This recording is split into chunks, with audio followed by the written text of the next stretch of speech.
Obviously, different thicknesses of cable will give you different effects. This here is probably about 0.8 of a mil lead wire, this particular one. Now this stuff is absolutely great for making for hoses and things like that. Then obviously if you leave them as silver, they're going to look like obviously metal pipes. You paint them black, they're going to look like rubber. So that's a nice little technique you can do with those.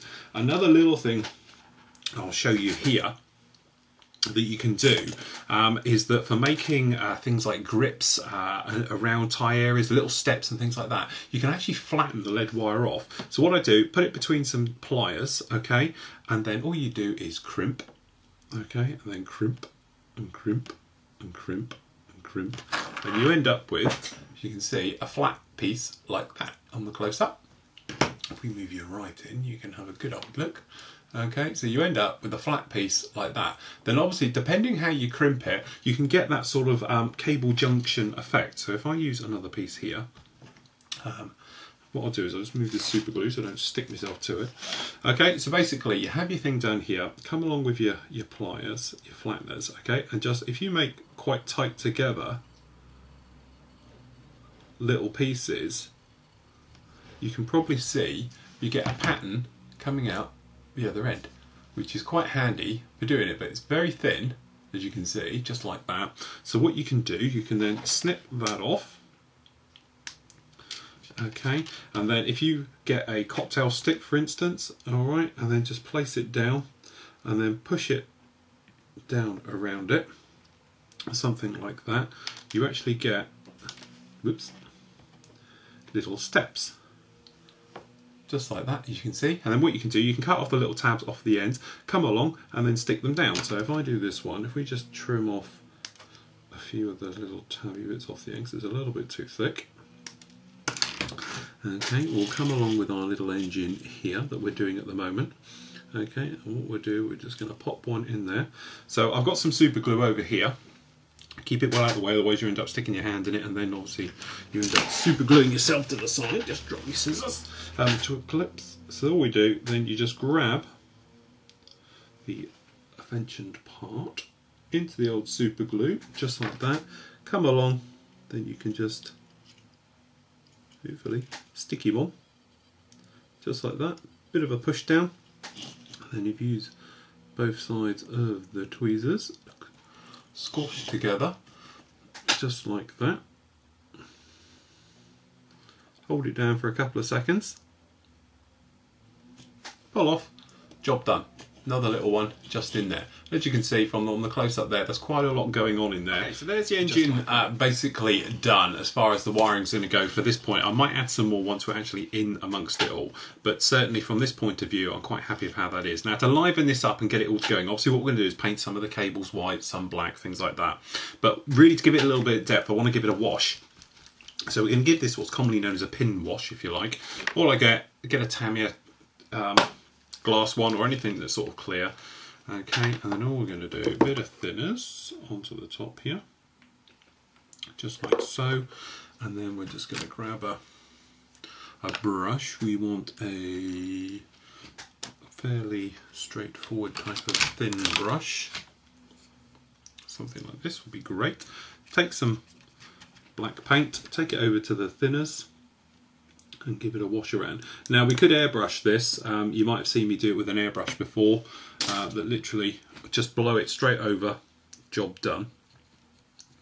But this way we can be a little bit more selective as we go. Now make sure you give this a good old mix. If you don't give it a good old mix, what you get is a little bit of grittiness. Another way you can use this is use Tamiya smoke and things. But what this will do, if we just give this a gentle run around everywhere, I'm hoping it will literally just give it a little bit of depth, a little bit of shadowing, if you know what I mean, and just let the capillary action do all the work. Now as I say, we have got to pop around elsewhere and do some other things, but certainly for the moment this will be just enough just to give this a little bit of look at, a little bit of texture.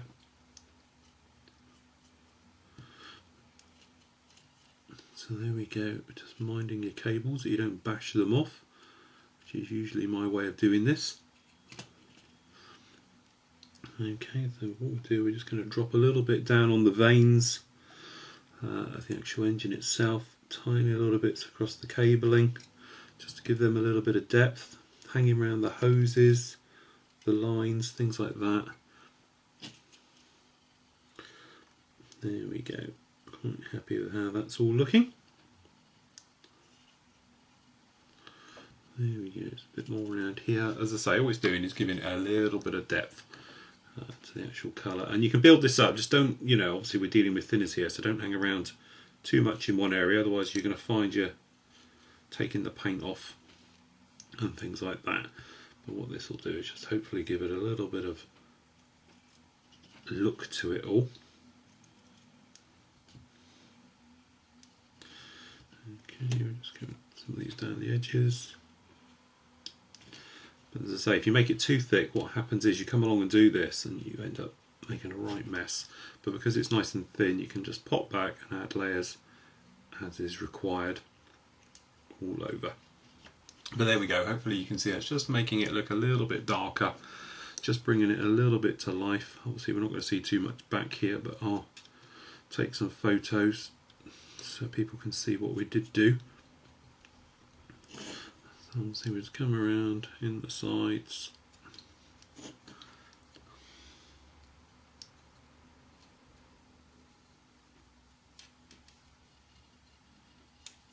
Just down there like that. Okay, nice and happy.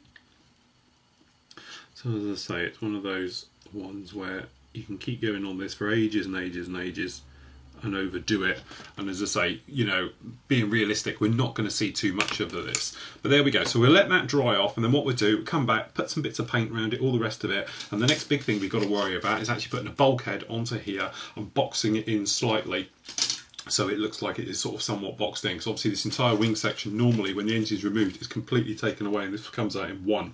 So, you know, it's just going to give it that sort of look to it, so when we look in, we can see. Okay, so as you can see, engine basically done now. We just zoom you in a little bit. There we go, that's that detail on the top, as you can see. So I'm quite happy with that.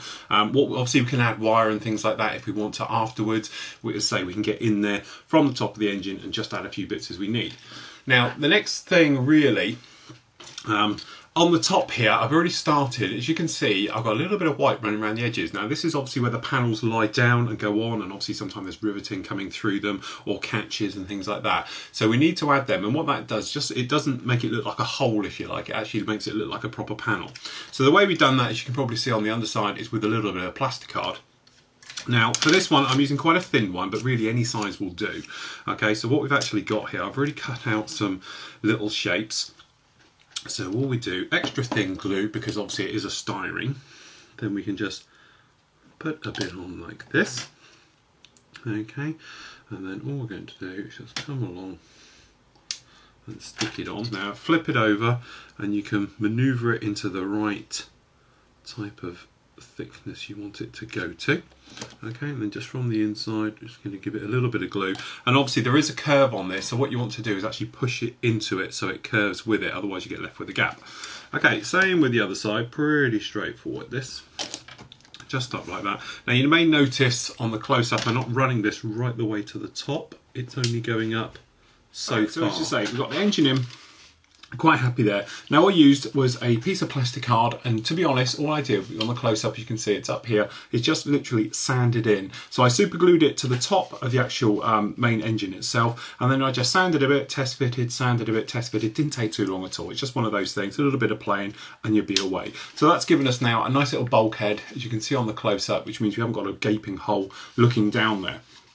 So now when we get these two top parts together, hopefully, and with a little bit of persuasion, it will sit in there and we can see a little bit of engine detail just like that. And I said we can liven it up if we want to with a little bit more wiring afterwards. Now just to liven that area up a bit, what I've done here, these are the doors that go on the top. We've got some plasticard strips, cut them into strips, and then we just stuck them on to give it the effect of being, just grab any scissors, just to give the effect of a little bit of ribbing on the metal to give it some more sort of depth, if you like, so when we look at it. So all we do, they're dry now, so you literally just come along, snip them all off, just like so. Then once you've done it, give it a quick sand to make sure they're all in flush, just like that. And then what I do Obviously we've got the light running down the back here, then actually all I've got here is a little bit of leftover wires I had before. We're looking, because obviously we know it rotates to the top, for the top part of the light, so we're assuming the wiring, I say I haven't got any detailed photos of these, but we're assuming it will have some on. So we'll dump that into some super glue there. So we're just going to come along, put that in, a little bit of kicker just for speed on there, just like that. Okay, and then that wiring we can then take off, which will go very nicely off and be. So by the time we've sprayed this green, the same as the rest of the internal parts in there, it should look quite nice. A little bit of weathering and things like that, and we'll be away. So that will just come along onto here, and then it will just simply glue in just like this in the up position, so we can see some of that nice engine detail, and away we go. So what we can do now, we've got the fuselage halves together. So obviously we've got the bay at the back, the speed brake bay is in, and obviously the main gear well is in. The engines are sitting nicely in the little locators they're supposed to be, and obviously that means we've got the right span across, and it should butt right up to the tank here at the back, which is obviously the water tank. So then what will happen is we're just going to come along now with our extra thin, and we're just going to give it a good paint all over, right the way over the entire thing, with it banded up and pegged together, and then hopefully it will nicely dry and we won't be left with too many big seams. If so, we can then just come along and take care of them. At the same time, obviously I've undone the actual front part, and I must admit it's a pretty good fit. We didn't use any real glues or anything around here, just a couple of coats of extra thin, banded it up, taken it off, and all I've done is sand them down. Usual thing, starting with the most coarse sanding stick, then to the finer one, then afterwards I just went round with a polishing sponge just to get rid of any scratches. Now we've got to go around and rescribe it, but it's something I'll do when it's all together. So what we can do now, the engine, as you see, just fits on the top here and gives us that nice look. Obviously the Harrier shape really taking shape now, but I don't want to put it in yet, because what I want to do is make up a mask for this blade system on the back here, because obviously all round here is going to be actually sprayed white. So what we need to do is cut a template round there. A couple of ways of doing that. You can do it freehand, just do a template and just get a little bit smaller. You can come along, which is the way I'm going to do it, with a little bit of masking tape, and we're just going to run it around the inside and just crimp it all the way round as we go round, and then do it like that. Same for the inside, and then obviously just around the middle. Quite straightforward way, but having this out the way enables us to get in there a lot more. Just don't do the middle, because obviously this part back here is actually going to fit into that and lock in. So as you see probably on the close-up, you can see it's going to go like that. So it's quite important not to put that bit in there. As I said, at the same time I've been doing all the other jobs. So we've done the fuel tanks, they're all done, polished, they just need rescribing, to be honest. So I'll be doing a little bit of rescribing as we've done all the weapons bays and things like that. So what we'll do, we'll let this fuselage dry off, and then we can get it unbanded, and we can take care of any gaps and bits and pieces like that, and we can start bringing the main fuselage areas together. Okay, so one of the next things we can get on with, so it's given time to dry, is the nozzles. Now, obviously, important part of the Harrier, and these are quite nicely done, because these are very thin pieces of plastic out here, and usually you have to replace them with a little bit of photo etch or something like that. But these are actually very, very nice. Very straightforward. Obviously, you've just got to line them all up. So what we do here, got a little bit of extra thin, just into those slots there, and then obviously there is no left and right to these. They're sort of universal for both sides, but we'll obviously get a bigger one for the curve, and then a smaller one. So all we'll do, we'll just get those in and slot them into one side, get the glue working to give it a little bit of bite. Okay, so we just do that one. Same for the other side. There is a difference between the two. One of the blades is slightly bigger than the other. You won't be able to see on the close-up there, and that one is. So same thing, bigger one goes to the outside, smaller one to the inside. So we'll just pop the little one in first. That can go in and get biting. Now, okay, there is ejector pin marks in these, but you're never going to see it, so I'm not going to worry about those, because they're on the top side of the nozzle. Okay, so that's those in and on, so we just part them apart. Okay, pretty straightforward. What we do, we'll dry fit them together. So obviously we'll pop them in like that. Then we'll just come along with some tweezers, okay, and line them up. Those all done.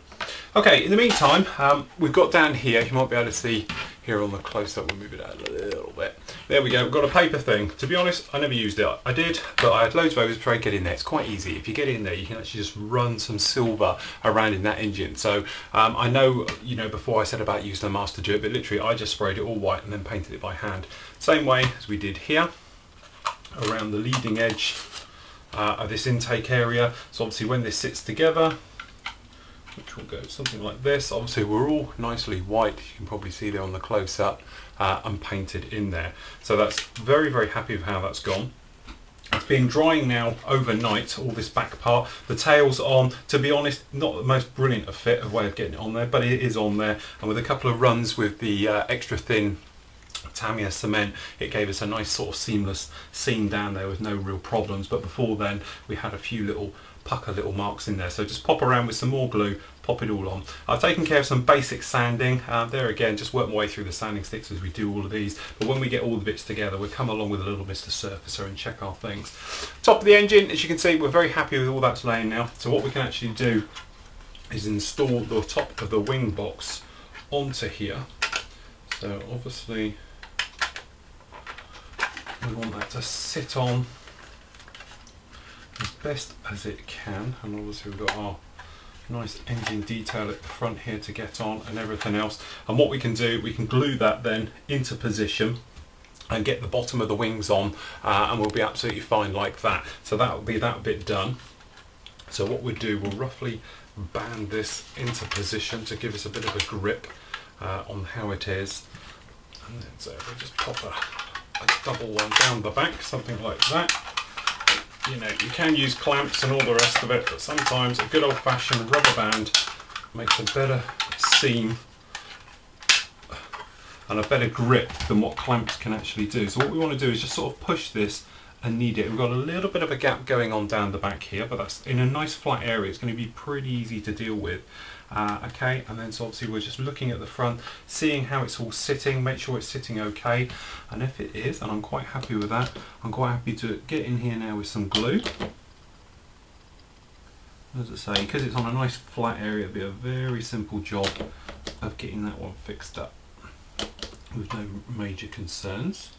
So we just make sure you use plenty of glue is the secret on these. Okay, same on the front here. You might be seeing on the close-up, that's the engine detail you're going to be seeing. And then obviously what we've got to do is flip it over. We've got to get the glue in here on the underside. And that's why we haven't put the wings on yet, because it'll just be a lot easier getting this in without them on for the moment. And then we can take care of that afterwards. So there we go, let's get that glue all in there and on the go. Okay, that's that bit on. It's still very, very wet, so I'm not going to handle around too much. So now what we can do is actually get the front part on. So what we're going to do is plenty of extra thin. We're going to rely on the capillary action doing its bit around here. Okay, and then all we're going to do is just slot that and fix that in.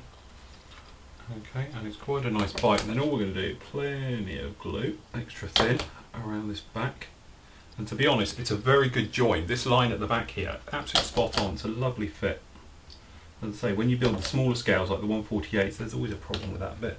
But that actually goes in a treat. So we've got just a couple of little ones to do just under here. So there again, no problem with these joins again. Very happy with the way they are. Okay. So what we're going to do now is leave that for an hour to go off. But as you can see, we're definitely looking like a Harrier now. We've got a real Harrier shape to all of this, and we can start bringing it together. So as soon as that top's done, we can get the underside of the wings fitted. Quite an important step. And then certainly what we can do is then actually get on and get the sort of air intakes in, and it's all going to come together very, very quickly after that. Okay, so as you can see, these bits have all dried now actually onto the top, so we need to rescribe and take care of some of these things, but it gives us a nice little shot now of the engine detail, and I think it's well worth taking that extra time to do that. So okay, everything's now totally dry and we're quite happy, and we've been around and we've done some, let's say, light sanding and things, but we'll clean them all up after we've totally finished. Now these wing parts, it's very nice having it in one piece, because as you look at it sort of head on, you get the dihedral of the wings pointing down, it's at the right angle, you're not having to sort of put them in and get gaps around, especially on the top, so it is nice. Unfortunately, the downside is you've got to put the bottom half on. Now normally with most kits you come to do this and you have almighty gaps everywhere and real problems, but I have to say I'm very impressed with this, and maybe you can see on the old close-up as well that there isn't really a gap underneath that wing, which is a very nice thing to come across. So what we're going to do for the moment, you can either band it like I'm going to do, or you could clamp it whichever way you want to take care of these bits. I prefer to get some bands in here and band it up, and then what you can do is you can have a good look around, see how it is, and you can pull the bands to the areas where it's going to need it. And obviously on the outside I'm going to pop a peg on that part, and what we're going to do, we're just going to pop around with our extra thin and glue all this up. We're just going to do these to the wing, so plenty of glue into this, because otherwise what's going to happen is, if we bring you out a little bit, otherwise what's going to happen is when we come to sand some of these edges down and things like that, we could have real problems with it, you know, actually sanding through. So plenty on the leading edge of those wings, just like so. And just running up to where the band is, not quite on there. Then when this starts to set and get going, what I'll do is I'll remove it. Also, you might be able to see on the close-up, you've got some little pegs, the ejector pin, not the ejector pin, but the actual sprue pegs on there, and I've left them on, and I'll sand them off afterwards, so hopefully we get a nice join absolutely everywhere. So plenty of glue. It's a bit of a must all round here, and if it's not looking right, just give it a bit of a squeeze and it might cure your little problem. So what we do is pop around the back of this one around here. So plenty of glue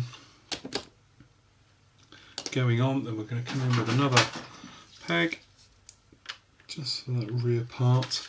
Okay, then in between, obviously the flaps and ailerons are going to go on shortly afterwards. Now the sponsons, which are hanging out for the gear, for the wing gear, they're going to need a little bit of sorting out. As you can see, probably on the close-up, we just bring you in a little bit. Got a gap going on around the back here where this sits in. It is a bit funny how it all sort of sits. It sort of pulls in and then you're okay. So what I'm going to do is put plenty of glue in that area, just like so. I'm going to use a clamp. I'm going to come in and clamp that down across like so to hold that in. So there's pegs flying off already. That one in just like that. Obviously we do the same for the other side. At the same point you can take care of those nozzles that obviously we glued up, and we did the bits like that, so you can sort of polish them up. Now I did have a little bit of a concern with one of them because obviously you get a bit of a gap going on there. And I've got these thin sanding sticks which will be available soon on the site, if not as many other places that do them, but you can get in there, and we're just sanding them down just like so. So we just take care of those and gets rid of that seam line going in the middle. Because it's a Harrier, people tend to look at funny things with it. You always look at the Harrier's gear because it's not sort of the normal thing to look at. So obviously, but people also look very closely at engines. So it's one of those areas where you want to make sure it's looking pretty spot on. Other places we can do other things too, but with a Harrier, two things that people look at is gear, and then, as I say, with the actual nozzles really. So we'll take care of those, sand those up. So we're happy how there's. That's just a little bit of green squadron putty in those. So they're quiet. So we'll tidy them up a little bit more. And as I say, we've done this one already, making sure we've got no seam lines, and then obviously we've gone round, just to make sure we're in these areas correctly by using the thinner sanding sticks at sort of 45 degrees to get into all those little areas. And there we go. So those nozzles are done, and obviously we'll do, the front ones will be sort of camo colour, but the rear ones will certainly be obviously metal colours. So we can pop them out of the way. The other thing as well, which is a big part now, is these intakes. Now obviously you might want to paint these first before attaching, and then you can blank off the edge, or whichever way you want to do it. But basically, I'm hoping this is going to be dry enough to manoeuvre now. They're going to come on, and when you've got your left and your right around the right way, they're just going to come along. Not to work right the first time. I'm going to sit in, and if you've got everything lined up, they're actually a very nice fit. You're not going to need too much in the way of filler and things going around on doing these. Now the push-in doors, which actually are these. What happens is that they're just very loose fitting. They actually move around in the breeze if you've ever seen a Harrier. And what happens is, obviously, the more air it needs, it sucks them in that way, and it just draws more air in when it doesn't need it, and there's lots of airflow going in through the intake. Normally it pushes those shut, so you know, it's pretty much. So what you tend to do is the ones on the top and up to about 45 degrees, they'll be hanging down and inwards. Below that, they'll be pushing against the actual stoppers outwards anyway, so it's just the top ones you need to move in. But as I say, because we painted it up nicely on the inside, as you can see there's nice intake going on in white, it might be an idea to spray up your colours you're going to do this, fit them on, and then obviously you can just put a piece of sponge in the outside just for the moment of doing it. And I think it'll just be an easier and faster way of actually taking so we've actually built up these intakes, and as you can probably see, they're sort of halfway. So what I've done, that middle one, I've done it halfway between open and closed. The top ones, these at the bottom, have it that way, but you might be see a bit better. Top's obviously fallen down, the ones at the bottom are hanging down and locked in. Once it's done, spray the entire thing with FS 36375, which is the light gold grey colour. So what happens now, we've also, he says, getting ahead of himself slightly, you might be able to see on the close-up, we've got a little bit of masking tape in there, just to give us a nice area. Now this is still quite wet and soft, so I'm going to take the time placing it in, but then it should come in something just like so. And it sits there, just on there like that, and that's having our doors open, and hopefully you can see now what I mean by the ones at the bottom go up and down, as you can see. So what we'll do is we'll get that glued into place, and then we can take a look at these seams on the side, but I must admit it does look a very nice fit. So we're just going to come along with the glue now and get some of that in, and then we'll just put a touch on each one of these ones going back, just like so. Okay, running our way down and then down to the bottom. And as I said, I've built loads of Harriers over the years now, and this one's got the nicest system like that I've seen to date. Normally they're a complete and utter mess, but this one is nowhere like it at all. It really is very, very nice. So we just hold that there, make sure we're all happy how they're all plugged in and sitting, which we are. So I'll put the same on the other side. We'll let this totally dry off, and then we can go around absolutely everywhere, tidy up all the seams, replace any panel lines that need doing, and then really we can get the glass work on and get on with some painting.